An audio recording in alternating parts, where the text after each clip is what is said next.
that this presentation was provided by VitaFlow International. This presentation was provided with financial support from VitaFlow International. The views expressed herein are those of the presenter and do not necessarily represent those of VitaFlow. Next slide, please.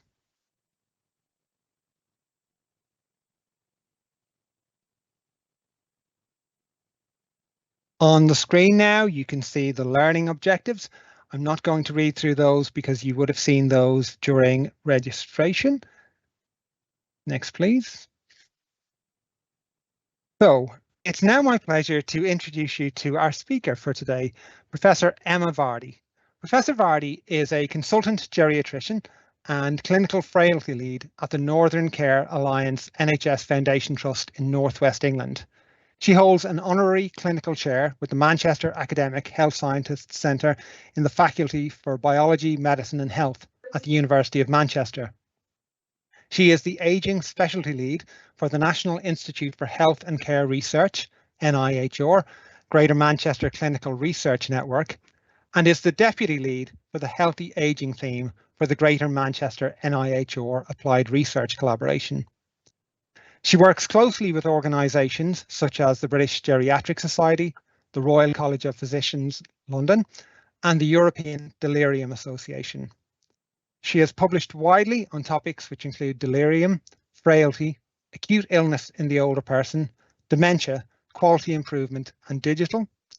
And she is a parent to a child with PKU, and in 2020 utilised her professional experience to publish a review article on PKU, comorbidity and aging. Without further delay, I'll now pass on to Professor Vardy to get us started. Thank you so much for that introduction, Owen, and thank you to VitaFlow for asking me to speak to you today. So a couple of disclaimers from me and conflicts of interest. I guess my biggest one is I care for my daughter who has PKU, who is now 10 years old, and I'm receiving an honorarium for VitaFlow. And also to say that the opinions I'm expressing are not those of my employers. So to give you an overview, I'm going to talk about some of the current guidance around PKU and where I believe some of the gaps are around aging and what we might hopefully expect for future guidance. Talk about the bread and butter of my job as a geriatrician about the aging population and multimorbidity in relation to in general, but also PKU. And I am going to focus on early treated with PKU. This is a really potentially vast topic. And I think some of what I'm going to be talking about is most pertinent to those who are on treatment.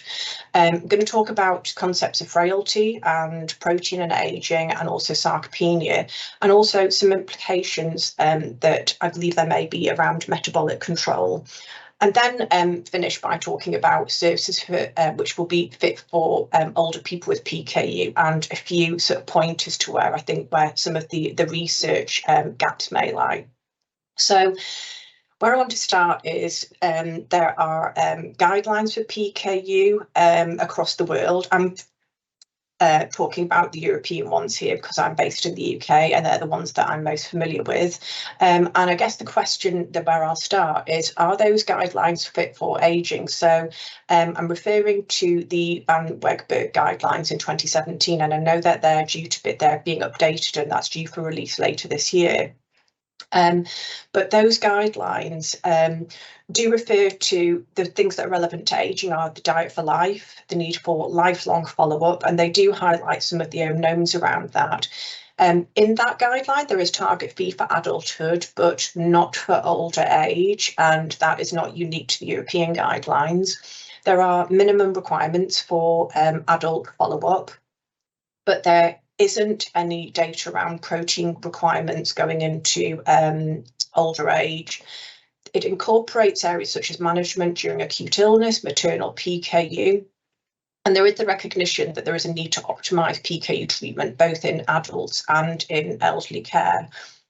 The tenets of those guidelines include nutrition, metabolic control, biochemistry, bone density, very extremely relevant, particularly in my role working with older people, and also neurocognition, neurological, mental health and well-being. And adulthood is a very broad entity in that it's considered from the age of 18 or above.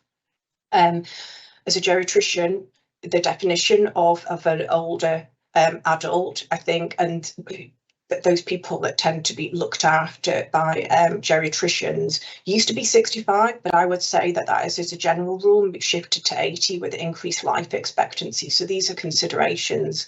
So I'm going to start with an audience question. You know, what ages are we talking about? Giving you a slight clue there. What's the current average life expectancy for a 49-year-old female in the UK? And hopefully, if our technology works, you should get a voting poll.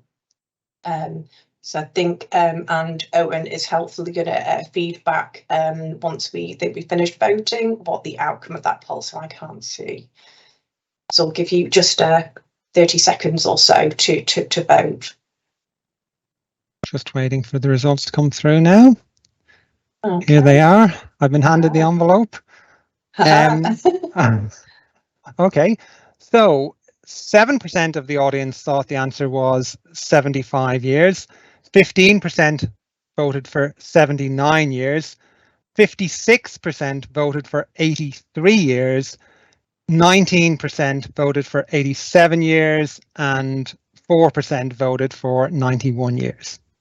Okay, well, I'm intrigued as to the outcome because I am a 49-year-old female in the UK, so that's why I chose the age. So before I get to the answer, this is data from the Office of National Statistics that refers to the UK, and you can see the population in thousands, this kind of tree-like shape. And you can see by the fact that those additional outlines, those are how things are going to shift for 2030. So you can see that the average life expectancy is going to go up. So at the moment, there are 11 million people aged 65 years and over. That's 19% of the total population. In 10 years' time, this is going to increase to almost 13 million or 22%.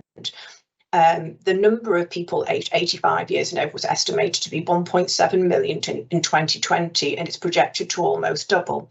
So myself and my colleagues are going to be busy. So the answer to the question, so there is something fascinating which you can have a play with, the ONS life expectancy calculator.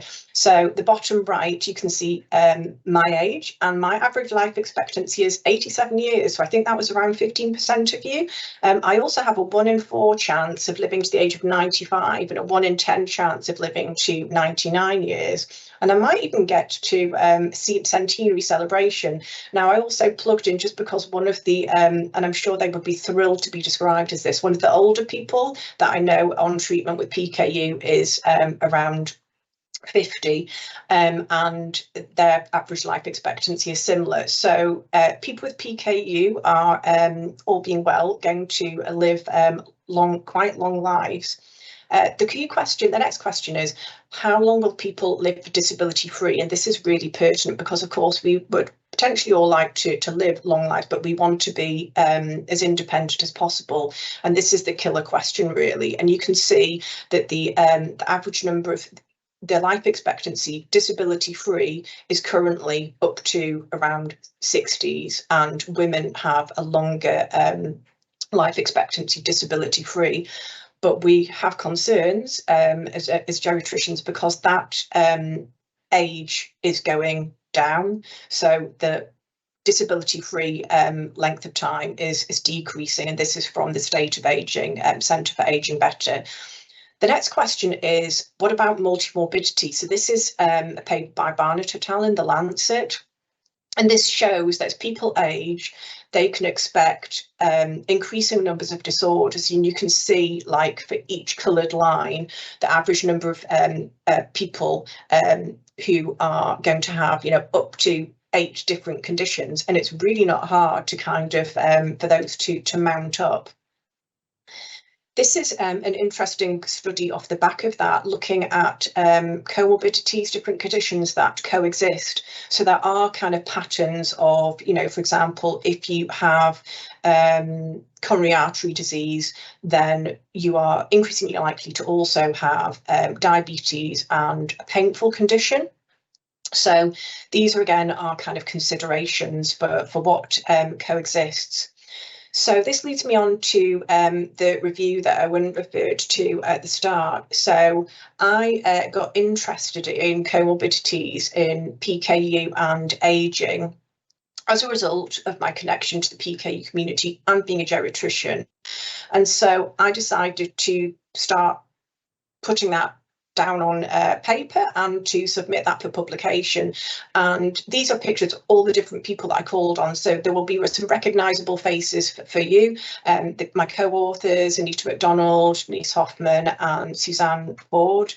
I also called on some metabolic specialists working local to me in Seoul.